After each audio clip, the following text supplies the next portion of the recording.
Alright, what's going on, G-Says? What's going on, Packer Nation? It's your boy, Bryant, the Packers fan, and welcome back to the channel. And if you guys are new to my channel, welcome to my channel. Now, first things first, I got a brand new jersey, and I have to show it off. Number 91, Preston Smith, best pass rusher, next to Darius Smith on the Packers.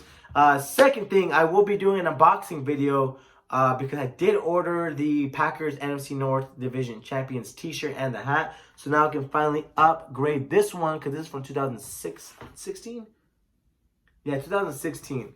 So there's gonna be an unboxing this weekend, so stay tuned for that. And also, I did upgrade my camera, so hopefully you guys can tell by the quality of my content.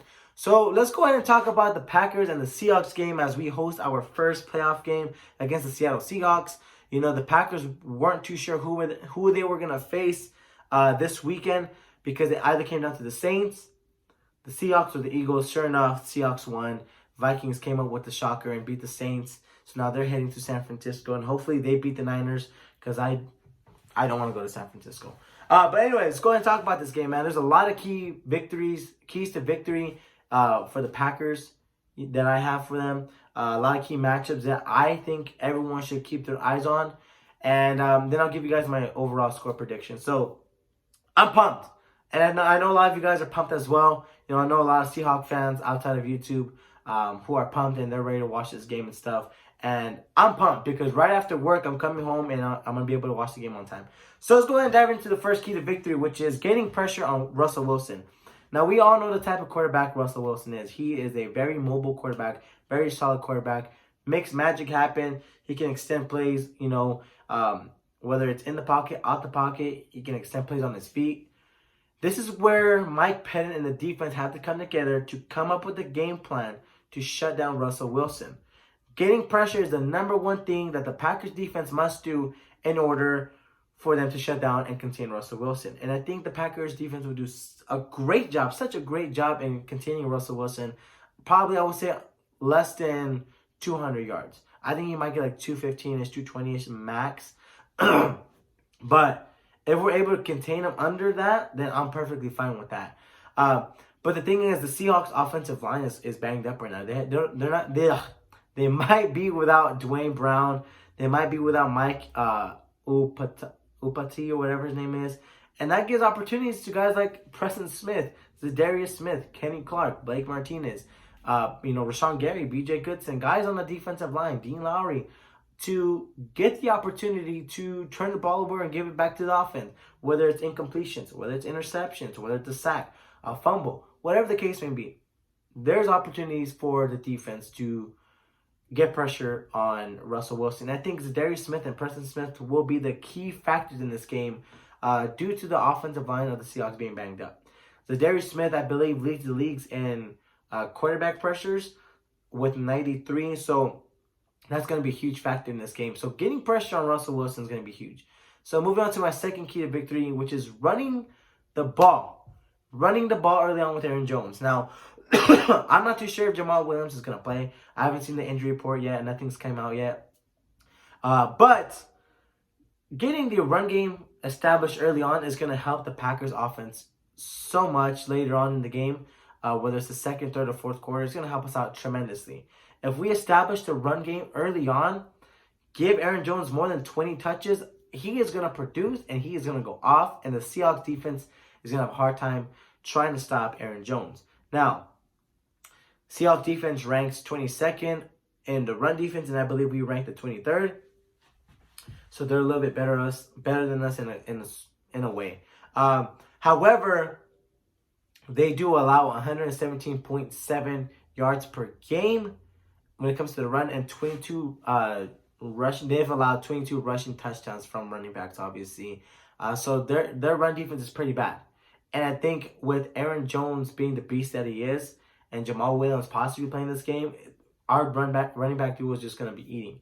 And I think that's what's going to help out the offense. If Matt LaFleur can come up with a game plan as well to establish that run game early on and get Aaron Jones involved in the pass game as well, it's going to be trouble for the Seahawks all game.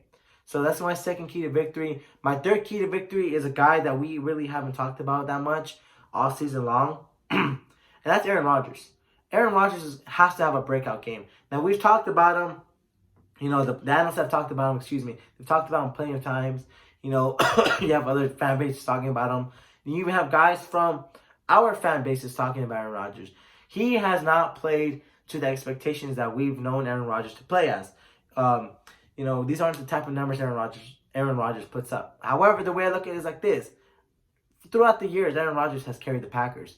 You know, whether it's to NFC North champion division winning games, you know, playoff games, Aaron Rodgers has carried us. It's never been a time where you say, wow, the Packers defense won them the game. Oh, the Packers finally have a run game. You know, back then we had Eddie Lacy and James Starks who were pretty good. Don't get me wrong, they were pretty good. But you have guys like Aaron Jones and Jamal Williams who just are a force to be reckoning with. And you weren't able to say that back then with like guys like Eddie Lacy or James Starks. A lot of people were giving us not that much credit when it came to the run game. You look at it now, everyone's like, they have a run game, they have a defense, but where's Aaron Rodgers? And like I said, Aaron Rodgers didn't have to play like Aaron Rodgers in the regular season. However, this is a game where he must play like Aaron Rodgers, and I think he's going to play like Aaron Rodgers. I'm going to go ahead and give a bold prediction right here. He's going to go ahead and throw for 4 touchdowns, and I'm going to go ahead and knock on wood so I don't jinx myself. 4 touchdowns and over 200 plus yards on the Seahawks defense. Now, I know the Seahawks defense, when it comes to the pass defense, they're pretty good. They got a lot of interceptions, but this is a game where I think Aaron Rodgers can go off, especially with the run game and the defense. This is going to be a scary game, and it's going to be a close game. So I'm going to go ahead and say Aaron Rodgers have a breakout game. He must have a breakout game in order to help out the Packers offense and win this game. And my last key to victory is the receivers stepping up. So obviously this whole season has been nothing but, you know, the receivers just being god-awful. Outside of Adams, we don't have a solid number 2 receiver. I mean, I know some people are making the case about Alan Lazard, Jake Kummerow, and then obviously Geronimo Allison might not even come back next season. And you have MBS just playing horrible. Who else do we have outside of that? No one. And I know a lot of people are forgetting about Equanimeous St. Brown. He'll be back next season. So we need these guys to step up.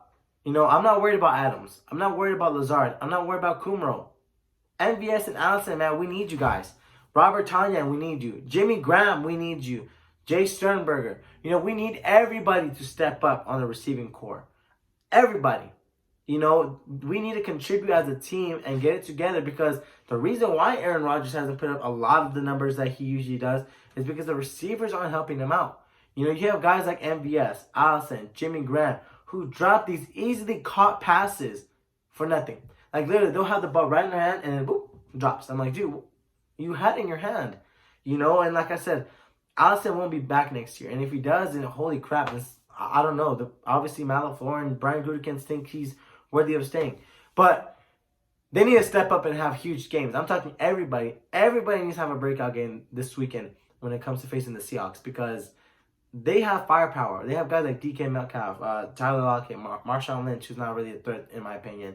But we need the receivers to step up. And speaking about, you know, receivers, some key matchups I want to talk about before I go ahead and give you guys my score prediction is Tyler Lockett and DK Metcalf versus Jaire Alexander, Kevin King. So for everyone that's curious on who's going to be matched up on who, it's going to be DK Metcalf or Kevin King on DK Metcalf due to the size.